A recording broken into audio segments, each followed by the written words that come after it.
Qiang Jin Jiu. Book 2, Other Heroes of Chaos. Chapter 147, Stepmother. Shenzhequan had already gotten up before dawn the next day. The courtyard was a little chilly, so he put on a pure white wide-sleeved outer robe and stood at the desk to look over at Yao Wenyu's prescription. His body has been weakened by poison. Qiao Tianya held onto the teapot and brewed a cup of tea for Shenzhequan. It's by no means an easy feat for him to have managed to preserve his life until now. Shenzhequan held the teacup with both hands and said, given how Shui Ziaozuo do things, he definitely went all out with the intent to kill. His brows furrowed for a moment. Is there no hope for his legs? Qiao Tianya set the teapot down and put the lid on as he replied, no. Shenzhequan could not bring himself to continue drinking his tea, so he returned the teacup without taking a sip back onto the table. What about his body? Now that he's staying here, there's no need to be stingy with the medicine, give him whatever the physician prescribes. Additionally, get a couple of meticulously attentive people to take care of him. We mustn't be too poor of a host. Qiao Tianya fell silent for a few moments. With that, Shenzhequan understood that Yao Wenyu's body was beyond saving, too. While they were conversing last night, Yao Wenyu had repeatedly been coughing out blood. He paused for a moment. Is he awake? I'll go pay him a visit. When Shenzhequan arrived, he saw the maidservants all waiting in attendance under the eaves, silent as cicadas in cold weather. He put on his usual expression and lifted the bamboo blinds to enter. The lamps were not lit inside the room, giving off an unwarranted atmosphere of cheerlessness. It was quiet and still inside. Shenzhequan could only catch a vague glimpse of Yao Wenyu's lonely back view. As if sensing him, Yao Wenyu turned his head back partially and said through the hanging door curtain, Vice Commander, please come in. It was only then does Shenzhequan lifted the curtain and bowed his head to enter. Qiao Tianya stood in the outer chamber on his own initiative, leaning against the wall as he listened to the chirps of the birds in the covered walkway. Autumn is about to fall in Tse province, and the matter of Hubei province has been on the vice commander's mind lately. Yao Wenyu was impeccably dressed. Although he was severely ill, he was still unwilling to present himself unless he was properly dressed in front of others. It was just that his legs were not in a good state, making it difficult for him to move around. Even though he tried his best to hide it, the bruises on his hands were still conspicuous. Shenzhequan did not seem to have seen it as he spoke. This matter is indeed worrying. It's inappropriate to go too early or too late. I've discussed it over with His Excellency Zhou for days and we still have yet to reach a conclusion. Yao Wenyu gave a slight nod of his head. There are two difficulties when it comes to the matter of Hubei province. The first one is Zhangqingshan, and the second is Loxia Pass's checkpoint. If these two difficulties aren't resolved, then it'll be hard for the trade routes between Tse province, Cha province, and Hubei province to come to fruition. But if you ask me, neither of these two issues is difficult at all. Shenzhequan listened with rapt attention. Yao Wenyu looked at the new window screens made of gauze. The birds were chirping noisily outside. He coughed a few times. When Shui Ziaozuo held the post of Chief Supervising Secretary at the Office of Scrutiny for Revenue, he made the acquaintance of Zhang Qingshan. Both men collaborated for many years working as one. They not only made up for the deficit in Juexi's tax money, but also turned the 13 cities of Juexi into Great Zhou's granaries. It's only when Zhang Qingshan assumes personal command of Juexi that he can ensure the integrity of Juexi's governmental affairs, as well as prevent another major case like the Libei's military provision case during the start of spring this year from happening again. In other words, Zhang Qingshan cannot leave Juexi. Shui Ziaozuo will definitely transfer him back to Juexi and allow him to continue serving as the provincial administration commissioner of Juexi. So the vice commander's worry that he would be assigned north to Hubei province is unfounded. Shui Ziaozuo, having remained in the position of Chief Supervising Secretary at the Office of Scrutiny for Revenue for many years, had made plenty of field trips down to the local areas where he performed the duties by himself. He could be said to be very well acquainted with the political situations of the various regions. That was why he could conduct an audit into Huasai Qian's accounts together with Hai Lianji. But likewise, while Yao Wenyu had never served in the government, he was always wandering out there in the world all year round, and so he also had an overview of the political situation in the various areas, having observed them from the sidelines. Both of their identity and status were totally poles apart. Yet, they were more intimately aware of the commoner's circumstances than others like Kong Qiu and Sen Yu, who had always resided in Chu capital. As for Loxia Pass, Yao Wenyu withdrew his gaze. Libei has already broken free of Chu capital's control. Loxia Pass is the predecessor of the Libei armored cavalry, and the garrison troops stationed there are all former subordinates of the Prince of Libei, Xiao Fangxiu. They have long been at odds with Chu capital despite their seemingly united appearance. As far as the current situation is concerned, Zongbo's revival will only prove to be advantageous to Libei. Loxia Pass will only be too eager to lend a helping hand. They would never obstruct the way willfully. As Yao Wenyu spoke, he started coughing again. Shenzhequan spontaneously handed him a cup of tea. Yao Wenyu thanked him and continued, "The matter with Huai province is practically a done deal. All it takes is for Mr. Cheng Feng and His Excellency Yu to make a trip there. My belief is that the most crucial matter on hand for the vice commander is not in the north, but internally in Zongbo.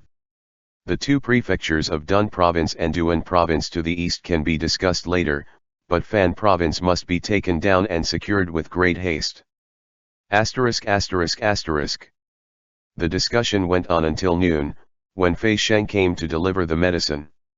It was only then does Shenzhequan stepped out. He looked around at the maidservants at the entrance. Finally, he said to Qiao Tianya, "There has been nothing much going on as of late. Let Fei Sheng and Ding Tao follow me along. You should remain here and take care of Yuan Zhou." Fei Sheng initially thought that this task would fall to him, as Qiao Tianya was in charge of the guards and was an indispensable trusted subordinate of Shenzhequan. He never expected Shenzhequan to leave Qiao Tianya for Yao Wenyu this easily. But looking at it from another angle, this just illustrated how important Yao Wenyu was. With Qiao Tianya here, no one would dare to treat Yao Wenyu shabbily. As for Shenzhequan himself, there was another layer of consideration. Yao Wenyu was a prideful and aloof man. Although his legs were broken, he was still a distinguished young master of Chu capital. He would not allow himself to present a sorry sight before the others. He did not call for anyone to serve him this morning because he was unwilling to let anyone see him in his injured state. It was not suitable for Fei Sheng to take care of him, because Fei Sheng's penchant for flattery and fawning would be self-defeating and make things awkward for all involved. In contrast, Qiao Tianya's circumstances and lot in life were similar to Yao Wenyu's. There were many areas that only Qiao Tianya could understand and relate the best with him. Qiao Tianya made a sound of acknowledgement and stayed. As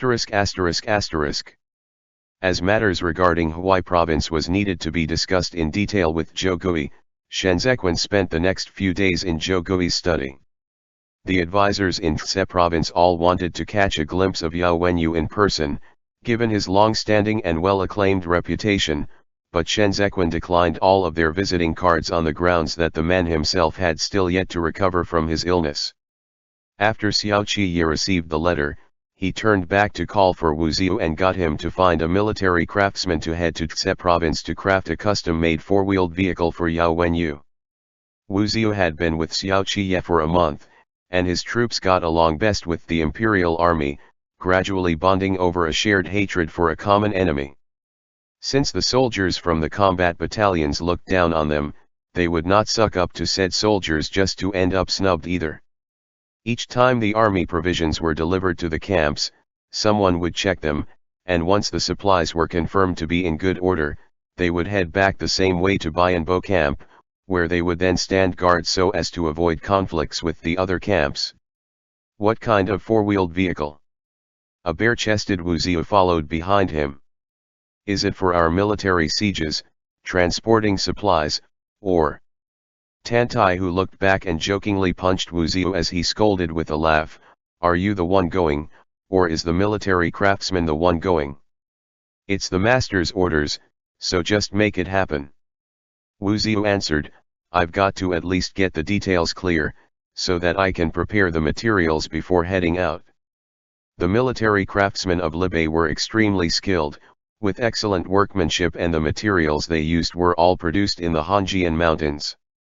They looked down on items made in Zongbo for moving about. Xiao Qiye had just dismounted from his horse. He was filthy all over. They had just come from the battlegrounds and had been on the road for 6 days. Everyone was exhausted. Wu Ziu turned back to command someone to carry out the task. Chen Yang and the rest followed Xiao Qiye into the tent. The tables and chairs that were originally in the tent had been removed, replaced with a newly constructed military sand table in the spot that had been vacated. "Gu Jin." Xiao Qiye quickly removed his outer robe and tossed it to Chen Yang. With both arms propping against the edge of the military sand table, he said, "Report." Gu Jin pulled off his helmet, his face drenched in sweat. He pointed to the position of the Tudalong banner. "When we transported the provisions over this time, I led the cavalry and made a special trip around the Tudalong banner. As Master expected, Huhlu has been redeployed to the southeast battlefront to make way for someone else. The person stationed there now is someone called Hassan. According to Wu Ziu's information, this Hassan is Amuer's son in the Hanshi tribe. During the beginning of spring this year, the Bianchi cavalry ambushed the Shazan camp, and Hassan, as Amuer's vanguard, engaged in a round of battle with Zhao Hui. The 3 great training divisions of Liu Yang suffered a casualty of 800 men at that time." Chen Yang pulled over the chair, and Xiao Qiye sat down. He said, "That's a heavy casualty." "That's right." Gu Jin brushed aside a couple strands of damp hair and continued, "This man is cunning and ruthless, but not reckless. When the heir apparent was badly injured and was encircled on all sides by Amuer, Zhao Hui rushed over to provide reinforcement, only to end up getting entrapped by Hassan in the grass fields. The entire squad was thrown into complete disarray. This person is educated." Wu Ziu, having just returned, slipped on a coat as he spoke up from the back. "To use our language, Hassan is essentially Amuer's legitimate son. While Amuer has over 10 sons, he can only remember a few of them, and of those few, Hassan's mother is the most respectable and distinguished. She's the flower of the Hanshi tribe. Amuer's ability to establish control over the Hanshi tribe is largely due to her. The status of the son depends on the status of his mother, and Hassan was the son who was, by virtue of his mother's status, raised at Amuer's side and personally taught by Amuer himself. In the future, he will inherit Amuer's title of Great Hero. Allegedly, and I mean allegedly, he's well versed in the art of war. Even Huhlu is afraid of him. Why didn't you say so earlier?" Tantai, who stroked the scar on his face, "If I'd known of his prowess sooner, I would have stayed in Tudalong banner and not returned. Then you'd just be serving your head up on a platter." Wu Ziu stood still by the military sand table. His fighting style is actually a little similar to the viceroy. Then he's ill-suited to be stationed for garrison duty. Xiao Qiye set his thumb ring straight. "And he likes to provoke others, right?" The various generals did not respond, instead they mused over how the second young master was pretty self-aware. Gu Jin gave a light cough before he continued, "Hassan wasn't the Bianchi's commanding general fighting against us Libei before this year. He was mainly stationed in the southeast of Great Zhou in the previous years, and he was the commanding general who fought the most intensely against Qidong. Coincidentally, Hassan was also the one who heavily injured Qi Xiu and almost took his head off back then. So, it was him." Tantai, who gasped. "Then I've heard of this man, too. The person who fought with him back then was Commander-in-Chief Qi. When Qi Xiu was entrapped at the eastern side of the Bianchi linked camps and couldn't break out of the encirclement, his sons from the Qi clan did not dare to act impulsively and deploy troops for a rescue mission. Commander-in-Chief Qi went to the Bayan Bayanjun and Sijun commanderies one after another to ask for reinforcements. However, Sijun vehemently refused to do so, and it was the Lu clan of Bayanjun who stepped forward to solicit assistance from Suotian Pass. It was only then that the commander-in-chief managed to gather military forces from the three parties to venture forth into the enemy's territory and carry out the rescue mission. This battle was Qizuyan's rise to fame. She took advantage of the wind direction and burned down 10 li worth of the Biancha-linked camp's army provisions, and for this reason, she came to be known as the wind guiding the scorching plains Qizuyan. But this battle was not an easy one. In truth, the legend that followed had omitted a part of the story. That Qizuyan had been chased by Hassan for thousands of li after she had rescued Qishiu. The Kadong garrison troops had returned treading over roads paved in blood. Xiao Qiye's eyes brightened slightly. Got it? In that case, I know him, too. This was Lu Guangbei's archenemy. Zhao Hui had already led the three great training divisions of Liu Yang up north to the Tadalong banner 3 days ago to take over Guo Wuli's post and fight against Hassan. Xiao Qiye turned his thumb ring around. This means that we no longer have any reinforcements backing us at this moment. The two major camps Libe left in the southeast are Guo Wuli and us. Even at the slowest speed possible, news that we have fought back Huhla should have already reached Amuir ears by now. This is a good opportunity. If he hasn't changed his original plan, then the Biancha cavalry will still launch a sudden assault on the Shazan camp once more before the middle of the 8th month, at the very latest. So, get it together and kick Guo Wuli's ass as hard as you can to keep him awake. Ugh, Wu Ziyu popped out and said, Guo Wuli won't fall asleep. He'll get all excited and that's where the problem lies. Viceroy, this person is prone to getting ahead of himself and he's easily provoked into action. If he gets tricked away from camp and ends up slaughtered, then what are we, a bunch of soldiers in charge of the transportation of military supplies, going to do? The remaining 3 men turned their heads in unison and spoke in chorus, we fight. Wu Ziyu wiped the spittle off his face and said, we don't have the authority to do so, going by the current military order. Also, I'm not trying to put a damper on everyone's enthusiasm, but it was partially by sheer luck that we could win the battle at the Shazan camp. Huhlu is another Guo Wuli. He first took the viceroy's bait before being defeated by the element of surprise. But now that the Biancha men know the exact extent of our military strength, Amuir will not repeat the same mistake twice. Their next assault will be a full-on attack like the kind on the battlefields. It will be a real siege war they will be fighting, and we no longer have the advantage. That is why, Xiao Qiye was brief and to the point.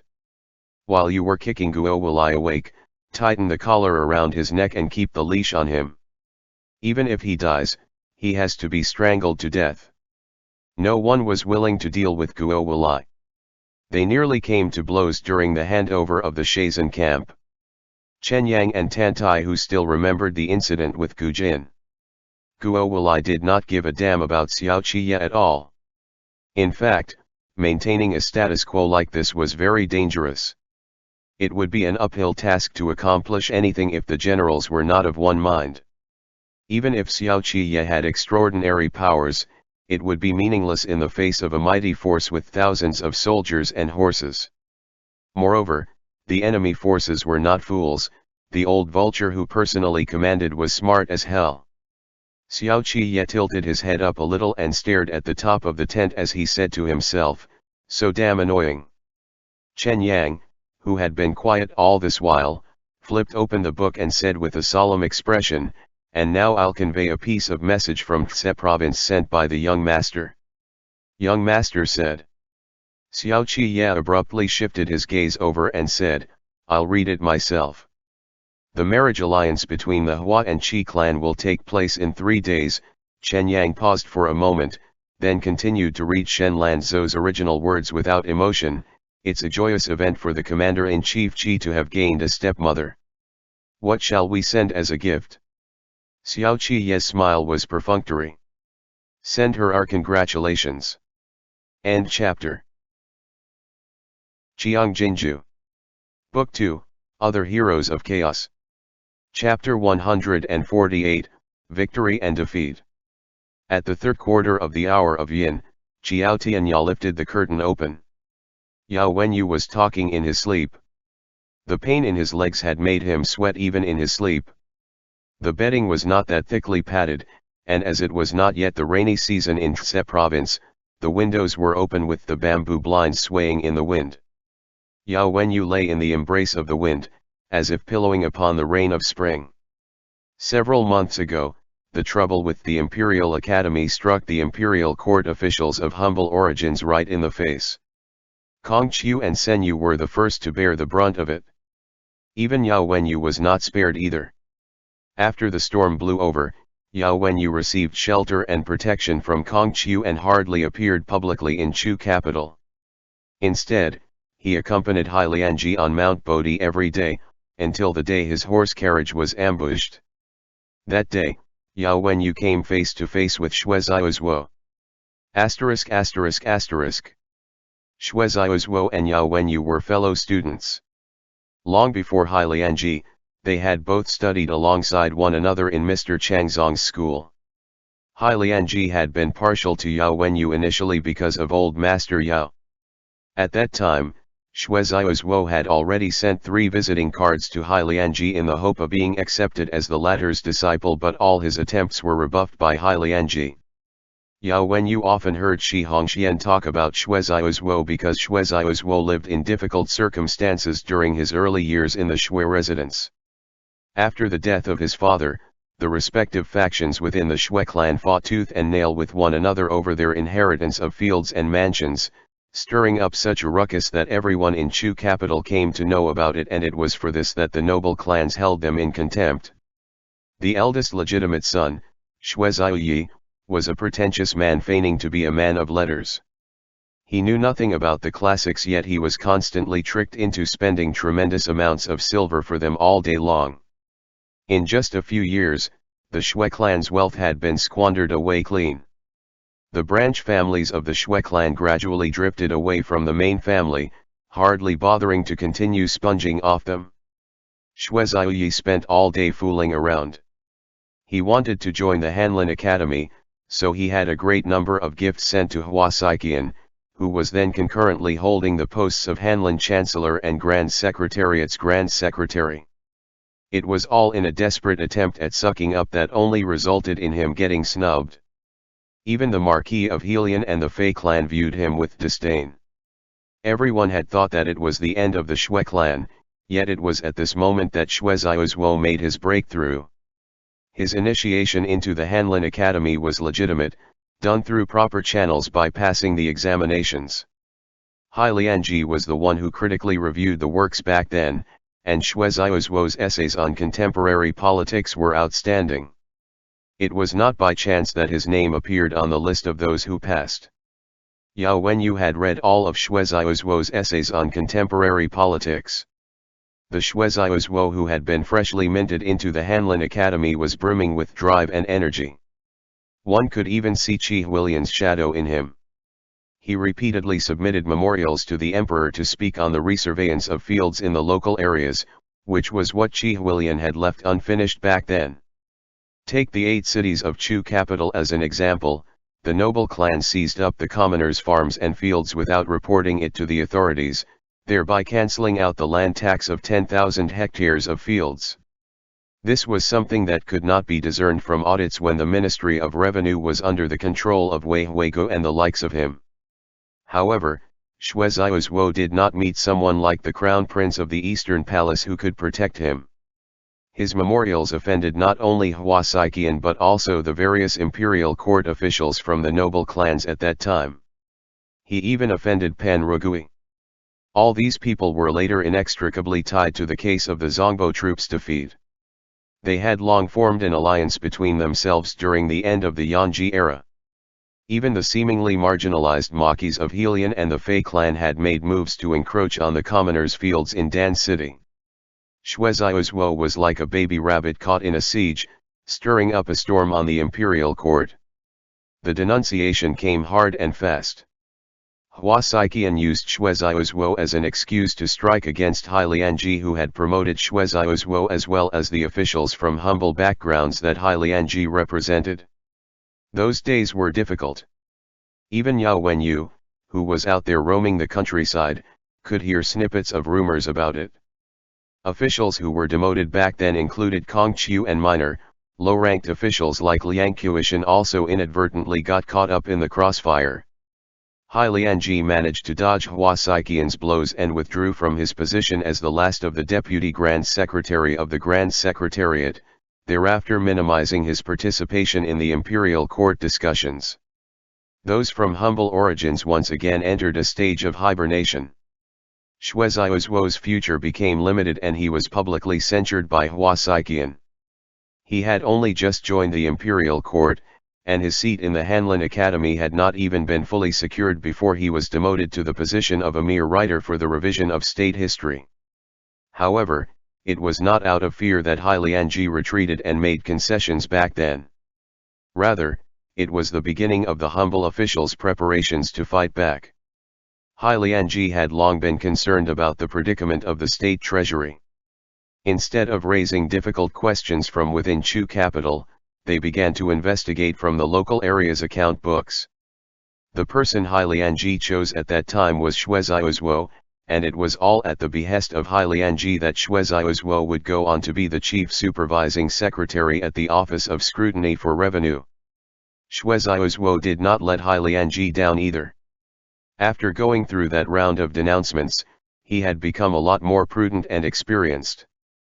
Xue Xiaozhuo remained as the chief supervising secretary at the Office of Scrutiny for Revenue for an entire 8 years.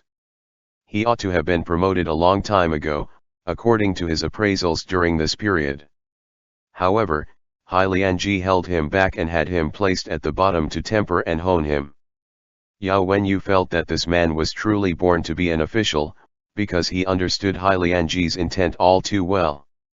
Not only was there not a word of complaint from him, he even did a pretty good job. He knew the local political situation in Juexi and the 8 great cities of Chu capital by heart. The fact that Juexi was able to restore its granaries to abundance had most to do with Zhang Qingshan. However, Xue Xiaozhuo's contribution on it could not be dismissed either. Zhang Qingshan did not hold Yao Wenyu in high esteem, or even read Yao Wenyu's essays, because he's one of those who prefer actually doing something rather than making idealistic talk about things. To officials like them, Yao Wenyu was not as important as Xue Xiaozhuo was, even if Yao Wenyu was truly a genius. Xiao Qiye once said that Xue Xiaozhuo was more like Hai Lianji's disciples than Yao Wenyu. This was because Xue Xiaozhuo fulfilled the wishes of Hai Lianji and the officials of humble backgrounds. His shocking memorial at the Nanlin hunting grounds forced Hua Saiqian into rebelling, saving years of painstaking work and effort by the officials of humble origins from going to waste. Emperor Xiand passed away from illness, the Empress Dowager was forced into a retreat, and the Hua clan and Pan faction subsequently fell apart. They welcomed a new, young, and healthy emperor. But alas, it was not meant to be. Li Jianhong was not cut out to be an emperor. Yao Wenyu bore no ill feelings towards Xue Xiaozhuo before Hai Lianji's death. In Yao Wenyu's eyes, he was a person in a delicate position. He seemed to have abandoned the noble clans, and yet he could still garner the full support of Shi Hongxian and the others. It was like he was standing on a certain line, where the forces on both sides were all pawns, including himself. ******. It was raining when Yao Wenyu met Xue Xiaozhuo on Mount Bodhi. They went to a thatched pavilion and settled down to play a game of Wiki. There was not a single conversation between them during the game, not even an exchange of glances. The game lasted for several hours, eventually ending in a draw. Xue Xiaozhuo opened up his umbrella before he left. He looked back and asked Yao Wenyu, "Are you going for the imperial examinations in spring next year?" Yao Wenyu kept away the Wiki stone one at a time and said, "Since there's already a Shui yanking on the imperial court, what need is there for a Yao Yuanzhou?" Both of them, one standing and one sitting, listened as the rain and wind outside the pavilion intensified. The wind sent Yao Wenyu's sleeved robe fluttering. He held the wiki box with one hand, looking like an immortal sitting at leisure as he dropped the jade pieces into their box. It was as if he would ride the wind and depart the very next instant. As Yao Wenyu spoke, a speck of mud splattered onto his green clothes along with the wind and rain, wetting that fluttering sleeved robe, consequently reducing him to a mere mortal. Shueziaozuo looked at that speck of mud and said, "When teacher was seriously ill, Kong Qiu once paid him a visit. You gave him counsel in the main hall, but the one being plotted against was Han Cheng." He shifted his gaze away from the mud to Yao Wenyu's face, as if looking at him in the eyes anew. It was at that moment I realized, that's all there is to Yao Wenyu. The wiki stone between Yao Wenyu's fingers slid into the box. He said, "You're right. That's all there is to Yao Wenyu." A year ago, teacher thought that opportunity had come knocking. With Emperor Tianqin's trust, those from humble origins could show what they were made of, but that was all wishful thinking on his part in the end. Shueziaozuo said calmly. The fight between both factions has been going on for several years, yet the issues that have been resolved are few and far between. 20 years ago, Qi Huilian proposed surveying the local farm fields to inhibit the noble clans from seizing it for themselves, as well as to restore the regular intake of the local taxes. To date, this has still yet to be implemented. What has teacher's great Zhou held up by the moderates even amounted to? Yao Wenyu said, in the third year of the Xian era, Juexi was hit with a natural disaster. The state treasury was severely lacking in money, and Huasaiqian was unwilling to provide aid relief to the 13 cities of Juexi, which left tens of thousands of commoners destitute and homeless. Zhang Qingshan alone opened up the granaries and risked his head to take on a huge debt. If not for the full assistance of the moderates led by teacher in Chu capital to audit the accounts to coerce Huasaiqian, the grains in Zongbo would have all fallen into the pockets of the noble clans. Saving one person is not considered an achievement, and neither is saving tens of thousands of people. In your opinion then, what has to be saved for it to be considered an accomplishment? If it was the moderates who saved tens of thousands of people in Juexi, then similarly, it's those same moderates who created the tragedy of Zongbo. In this world, a physician saves one man, but it's the imperial court official who saves the masses. Shueziaozuo clenched his fists and turned around. How many years has it been? Yet teacher still treated the conflict between the two factions as if it was his own duty. Look at Kong Qiu, and look at the current students of the Imperial Academy. Are the noble clans the only ones who are drawing a line between those of different family statuses? It had been so easy to incite and stir up the storm in the Imperial Academy, and yet Kong Qiu still has not realized that those of humble origins under his leadership hold the same prejudices against the officials from the noble clans. The moderates' gradual monopoly of the Imperial Academy has long run counter to your grandfather's original intention to revive the Imperial Academy. You devised a plan to murder Emperor Tianchen and intensified the conflict between the factions to put the Grand Secretariat in a perilous situation. You instigated Han Cheng to encircle Xiao Qiye to kill him and forced Li Bei into rebelling, allowing the Empress Dowager to consolidate Qidong's military power. You urged the Empress Dowager to exercise the power of the Son of Heaven, then aided the Emperor's daughter up the throne. You plan every single step meticulously, taking everyone into account in your plan. Yao Wenyu rose to his feet slowly, and the black and white wiki pieces tumbled to the ground as he moved. You forced teacher to his death. The sound of rain intensified, melding together with the shattering sound of the chess pieces, so jarring it could cut one into a bloody pulp of flesh. The heavy rain pelted against half of Shueziaozuo's arm, wetting it. He looked face to face with Yao Wenyu without the slightest flicker of wavering in his eyes. They were fellow students from the same school and of the same teacher. They were educated by the same tutor, guided by the same mentor. They addressed the same topics in the imperial examinations. Yet, they had both become polar opposites. One day, I will die. Shui Ziozhuo said in a raspy voice.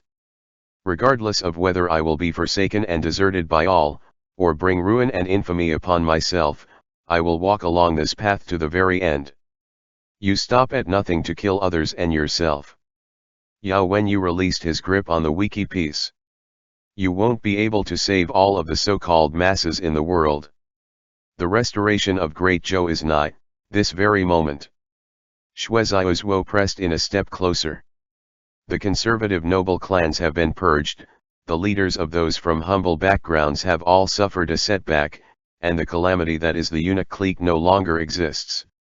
With the Grand Secretariat, Empress Dowager, and heir apparent to the throne held in check, the rising talents in the imperial court will surge forth in great numbers. Great Zhou is about to have fresh blood coursing through its veins. Yao Wenyu, I die without fear, and I will not begrudge it even if I were to go down in history in infamy and end up condemned by posterity. I've long merged into one with the fire ignited by teacher. I do it for myself. Having said that, Shui Ziozhuo opened up his umbrella once again and turned around to step into the rain. You win for a time. Yao Wenyu remained where he was standing and raised his voice. You win one game. But this isn't a victory at all. Variables are endless with the world in chaos, you can't take everyone into account. Shui Ziozhuo. The rain fell in torrents, venting it all in the world. The green bamboo at Lianji's burial mound broke off in response, and muddy water flowed down the slope, like a face covering itself as it wailed bitterly. It's a draw today. The victor has yet to be determined. Shui Ziozhuo stopped in his tracks. He did not look back. But since there's Shui Yanking in the world, what need is there to keep a Yao Yuanzhou around? You and I do not share the same path. After tonight, there is no need for us to see each other again. This game isn't finished yet. Yao Wenyu said. There is no such thing as a draw by my hand. Shui Ziozhuo seemed to have smiled. He looked back for the last time and gazed fixedly at Yao Wenyu for a long time. A curtain of rain separated them. They seemed to have been separated by a deep chasm from birth, like the shadows cast by heaven and earth. They would never ever become fellow travelers. Shui Yanking had always been obscured by Yao Yuanzhou. From the legitimacy of their lineage to Lianji's choice, Shui Ziozhuo had never once won. Yet, at this very moment, he was the picture of condescending pity. You've lost. The horse carriage raced along the mountain road, surrounded by the barking of dogs everywhere. The pursuers spurred their horses on in hot pursuit of the carriage. Yao Wenyu's coachman was dead. Unable to control the direction of the horse carriage, Yao Wenyu could only let the carriage flee hastily and haphazardly through the mountains. Stray arrows came whizzing from behind and stabbed into the carriage. Several of them nailed to the ground beside the horse. Startled, the horse completely broke free from its reins. Someone had already leaped onto the back of the carriage. He aggressively pierced through the carriage's wall with a broadsword and ripped open the curtain to stab inside. There was no one else on Mount Bodhi. Yao Wenyu's death sentence was already set in stone. Shui Ziozhuo had never thought of letting him walk out of there alive from the moment he went up the mountain.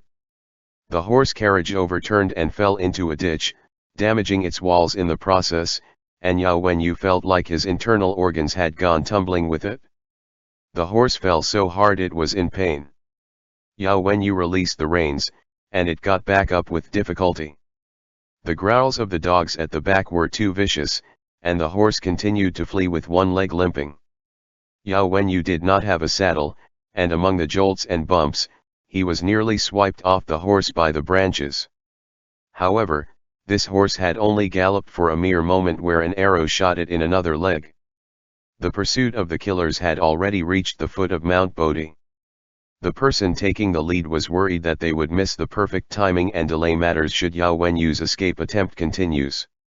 Hence, he used a rope to restrain Yao Wenyu's ankles and dragged him along the mountain path towards their own horse carriage.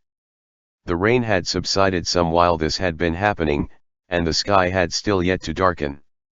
They had to do a clean job without leaving any traces, so they first used the scabbards of their blades to break both of Yao Wenyu's legs, then dragged him over to stuff him into their horse carriage. It was at this moment that there suddenly came the sound of galloping horses' hooves from the mountain road.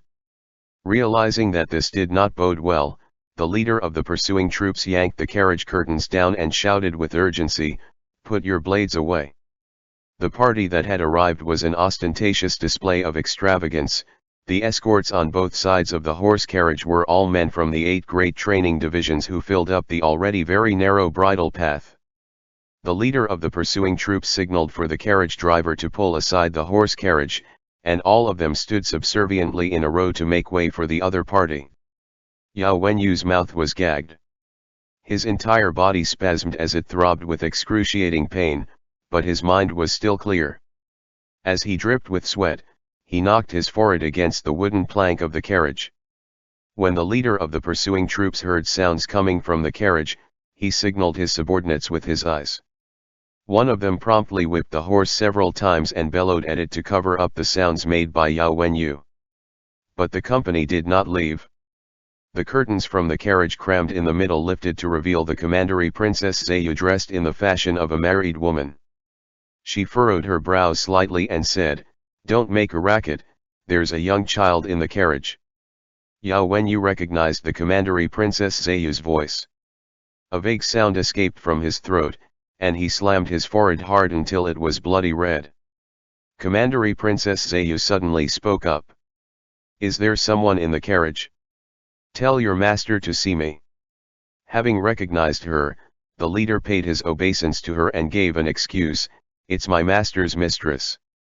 She's making a huge ruckus and threatening suicide, so it isn't advisable to let her out lest she offend the commandery princess." "Commandery princess, please go on ahead."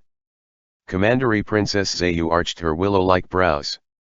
"This is where the Secretariat Elder was laid to rest. What nonsense are you spouting? Men, lift the curtains of the carriage." The leader immediately whipped out his authority token, which bore the copper seal of the garrison troops. He said, "We're on official business with official warrants in hand, acting under the orders of the Ministry of Justice."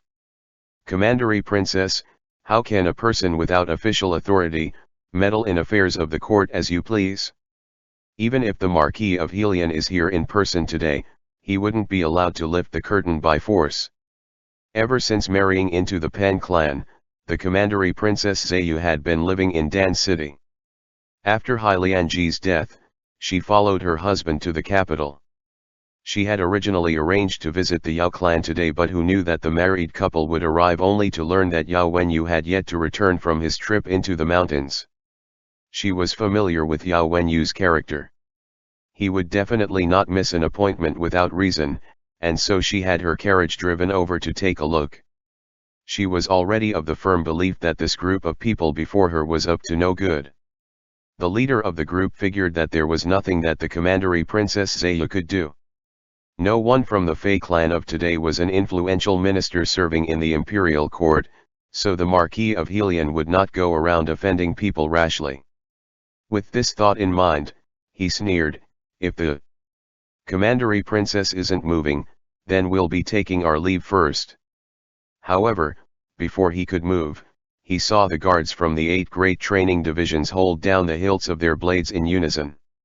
An exquisite, slender finger from within the carriage gently lifted the curtain to partially reveal a temple with a flower on it.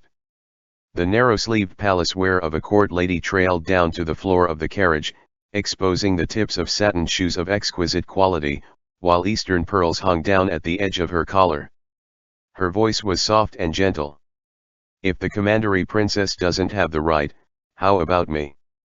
The leader of the group was still frozen in place when he heard a guard bellow, "Third young Miss Hua is on board. Get on your knees now." In Chu capital, besides the favorite of the Empress Dowager, who else would still dare to take on the address of third young Miss Hua? Cold sweat dripped profusely from the man as he immediately kneeled and kowtowed. "I deserve 1,000 deaths for obstructing the third young Miss." End chapter.